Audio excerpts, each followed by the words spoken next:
C'est intéressant que tu aies lancé une seconde chaîne parce que je l'ai remarqué en faisant les recherches pour ce podcast.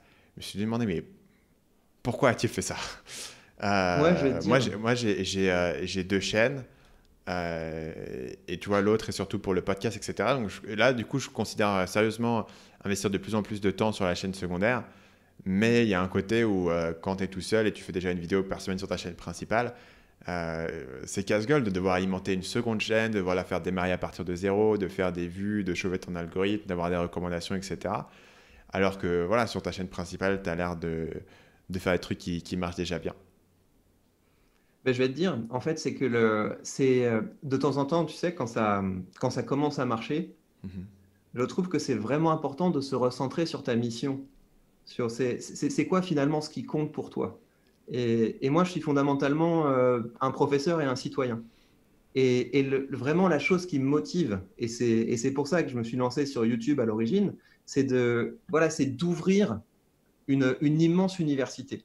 Et donc, ce qui m'intéresse dans l'ouverture de cette chaîne secondaire, c'est de donner un sens à la notion d'atelier. Donc, je demande aux gens de m'envoyer leurs textes. Voilà, vous êtes en train d'écrire un manifeste politique, envoyez-moi ça. Vous êtes en train d'écrire une nouvelle, envoyez-moi ça. Et donc, ça permet comme ça de créer un cercle vertueux où ça va être de plus en plus le public qui alimente la chaîne. Mhm. Et ça permet d'atteindre un objectif que je trouve vraiment très beau, c'est que en fait, on pourrait recréer une espèce de monde avec des intellectuels, des auteurs, des écrivains dans toutes les villes. C'est ça qui me passionne.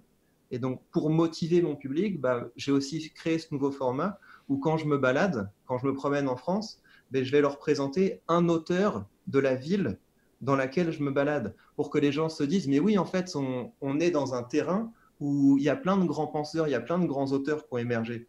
Et j'ai envie de reconstruire ça. Et ça permet d'impliquer les gens dans ce processus. Donc évidemment que cette chaîne va moins bien marcher que la première, mais j'ai ce plaisir de me dire, mais en fait, voilà, maintenant j'ai le pouvoir, enfin j'ai l'influence nécessaire à porter les choses qui me tiennent vraiment à cœur fondamentalement. Et ça me tient à cœur. Que la rhétorique, ce soit pas juste une discipline de salon ou une discipline poussiéreuse, que ce soit un outil dont les citoyens s'emparent pour faire des belles choses et pour rendre le monde un peu plus beau. Et du coup, en termes stratégiques, pourquoi est-ce que tu as besoin de faire ça sur une deuxième chaîne plutôt que le faire sur la chaîne principale? Parce que c'est des formats qui impliquent plus les gens.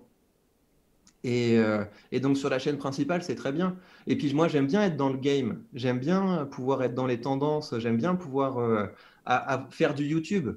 Hmm. Et sur la seconde chaîne, bah, je fais quelque chose de beaucoup plus artisanal, quelque chose qui ressemble beaucoup plus à une formation ou à un cours. Et ça concerne que les gens qui sont motivés pour le faire. Hmm. Donc tu penses que mélanger les deux, ça tirerait vers le bas en fait l'attraction sur la chaîne principale? Ben, en fait, j'avais essayé de faire une formation complète en rhétorique sur ma chaîne principale. Donc, j'ai fait une espèce de calendrier de l'avant rhétorique en décembre de l'année dernière, Mhm. où j'avais publié une vidéo par jour. Et c'était des vidéos où vraiment, ben, je considérais que mon public était avec moi dans une salle de formation. Et puis, on allait faire des exercices, on allait faire des discours. Et en fait, ça n'a pas bien marché. Ça n'a pas bien marché. Il y a pas mal de gens qui se sont sentis spammés parce qu'ils ne sont pas là pour ça. Ils sont là pour avoir quelque chose qui ressemble à de la formation, mais qui est aussi un petit peu du divertissement. Et donc, on a le droit, parce que moi, quand je vais sur YouTube, c'est aussi beaucoup pour consommer des contenus qui sont, voilà, qui m'instruisent, mais qui me détendent. Mais sur la deuxième chaîne, là, on bosse. C'est un atelier de Hmm. rhétorique, donc on travaille. C'est pas du divertissement. Est-ce que tu as réfléchi à la manière dont tu vas lier ces deux chaînes? Comment est-ce que tu fais passer? Du coup, il y a un espèce d'entonnoir qui se fait avec un truc plus large Ouais. sur la chaîne principale, un truc plus réduit sur la chaîne secondaire. C'est aussi moi un élément qui m'intéresse aujourd'hui euh, pour, euh, pour raccourcir en fait le gap qui se trouve aujourd'hui entre ma chaîne YouTube qui va être extrêmement grand public et du coup tu arrives sur ma liste email et ça va être extrêmement technique. Et du coup, Mhm. tu vois, sur ma chaîne YouTube, par exemple, je n'ai jamais supposé que mon audience, c'est nécessairement ce qui est une landing page. Si tu lis mes emails et Mhm. que tu me dis c'est quoi une landing page, je te réponds bah, désolé, enfin, tu vois, je ne vais pas définir des termes aussi basiques dans mes emails, enfin, c'est pas possible. Donc, du coup, en fait, il y a une progression dans ton contenu. Et pour moi, la progression, elle va vraiment de la vidéo la plus mainstream de ma chaîne principale, je sais pas, Loot Wall Street, à des vidéos plus pointues aussi sur la chaîne principale qui existent, genre ma vidéo sur comment monter un business ou la vidéo sur la productivité ou des trucs comme ça, à l'email, etc. Donc du coup, toi, tu te dis comment est-ce que je fais passer les gens de la chaîne principale vers la chaîne secondaire et quelles seraient tes méthodes pour le faire. Et ensuite, une fois que les gens sont sur la chaîne secondaire ou une fois que les gens ils ont démontré une volonté d'apprendre, en fait, qu'est-ce que tu leur proposes après? Mhm. Donc, ce qui se passe, c'est que de toute façon, toutes les analyses que je fais, mon objectif, c'est que les gens se disent, je peux faire mieux que ça. Parce que je trouve ça trop triste en fait de faire juste des analyses. Voilà, on va dire voilà, les professionnels de la politique, ils vous mentent, ils sont méchants, ils Hmm. font n'importe quoi, etc. C'est trop nul, c'est trop triste. Et donc de toute façon, dans toutes mes vidéos, à la fin, il y a un appel à l'action qui consiste à dire aux gens, mais prenez votre part de pouvoir. En fait, arrêtez de penser que la politique, c'est fait pour les autres. Arrêtez de penser que le pouvoir, c'est fait pour les autres. Arrêtez de penser que vous ne pouvez pas devenir l'élite. Donc, mon appel à l'action, c'est toujours ça. Et donc, à la base, cet appel à l'action, ça débouchait sur d'autres vidéos de la chaîne principale. Et maintenant, de plus en plus, cet appel à l'action débouche sur des contenus que je conçois en parallèle de ce que je fais sur la chaîne principale pour donner les Ok. outils qui vont leur permettre vraiment de passer à l'action. Et c'est très bien. Et donc, il y a une partie des gens qui me suivent, qui vont acheter des formations chez moi, qui vont faire du coaching chez moi, et c'est très bien. Et ça permet de faire vivre ça permet de faire tourner l'affaire. Mais je garde toujours cette optique de professeur. Je tiens vraiment à ça, que des gens puissent atteindre un niveau important en rhétorique, puissent commencer à agir sur le monde, puissent commencer à écrire sans avoir à dépenser de l'argent.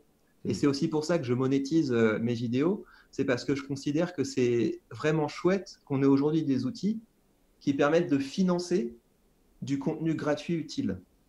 Hmm. Et du coup, c'est quoi ton envie nécessairement de vendre ou de faire grossir au jus le chiffre d'affaires? Parce que pour être honnête, quand j'ai regardé ce que tu faisais, je me suis dit, tiens, les vidéos sont vraiment top, etc. Mais j'ai l'impression que derrière, tu t'en fiches de gagner de l'argent. Enfin, vis-à-vis de la manière dont tu as structuré ton business, je ne sais pas si c'est le cas euh, ou si c'est pas un truc que tu as encore trop optimisé au niveau, je pense, par exemple, de la capture d'email. Aujourd'hui, c'est clair que si tu veux gagner de l'argent sur Internet, il faut avoir une liste email. Si tu veux avoir une liste email et que tu fais des grosses vidéos, il faut faire un appel à l'action dans tes vidéos sur un truc sur la liste email, par exemple. Tu vois, donc la capture d'email, c'est un truc qui sera clé. Et après aussi la manière dont tu vas vendre. Tu as parfois sur tes pages de vente, et j'ai l'impression que euh, presque tu n'as pas envie de le vendre trop. Tu vois, tu en fais très peu. Il y a des pages de vente qui sont extrêmement courtes, y compris sur des trucs qui tu as un accompagnement, il me semble, un coaching, etc. Tu vois, c'est un truc assez conséquent, assez important pour les gens. Mais en fait, j'ai l'impression que ta page de vente, elle fait 600 mots, quoi.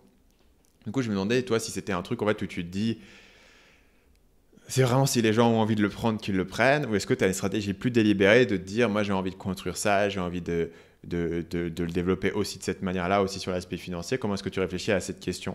Parce qu'après, toi, il y a différentes priorités, tu vois, en fonction des gens. Donc c'était intéressant de voir que tu avais moins l'air de mettre l'accent sur cette partie-là que d'autres personnes qui sont dans ta position. Ouais, ouais, bien sûr. Déjà, je vis bien en fait. Je vends des formations, je vends des coachings et ça marche bien. Mhm. Et je suis plus dans une optique de continuer à avoir de l'argent pour vivre bien. Mais vraiment, mon objectif, c'est de faire quelque chose d'utile et de beau. Mhm. Parce que à la base, je voulais faire une carrière de chercheur. C'est ça qui me motivait dans la vie, c'était de pouvoir travailler à développer des idées, à les partager pour améliorer la société. C'est ça mon combat. Et il se trouve que j'ai pas pu le faire en me faisant financer par de l'argent public. Et donc, j'ai dû, par la force des choses, lancer un business d'entrepreneur. Mais voilà, j'ai besoin de gagner de l'argent, mais c'est pas mon objectif. Mhm. C'est pas mon objectif de gagner le plus d'argent possible parce que je pense qu'à la fin, ce qui reste, c'est ce qu'on a apporté. Et même, tu sais, quand tu commences à avoir de l'argent, quand tu commences à gagner 10 000 € par mois, 20 000 € par mois, etc., il y a toujours un moment où tu dis, OK, mais pourquoi? Quand tu as commencé à régler toutes ces choses du type, c'est bon, je vis bien, je suis heureux, tout se passe bien, la question du sens arrive. Et moi, je suis en plein dedans, en fait, c'est ça qui me plaît. C'est de me dire, voilà, je n'ai pas cette chance, en fait, d'être insensible au destin du monde. Il y a des gens qui s'en fichent un petit peu du destin du monde. Et moi, mais des trucs tout bêtes, en fait, quand je vois des papiers sur le bord de la route, je le prends personnellement. Quand je vois des incivilités, je le prends personnellement. Quand je vois quelqu'un qui grille un feu, je le prends personnellement. Et je n'arrive pas à dormir bien tant que je sens que je ne vais pas mon maximum pour qu'on aille vers un monde un peu plus juste et un peu plus beau. C'est ça qui me motive au fond. Donc, tu vois vraiment cette partie business en fait, simplement comme un moyen de financer le reste et comme un moyen de Absolument. poursuivre en fait, cette démarche de chercheur.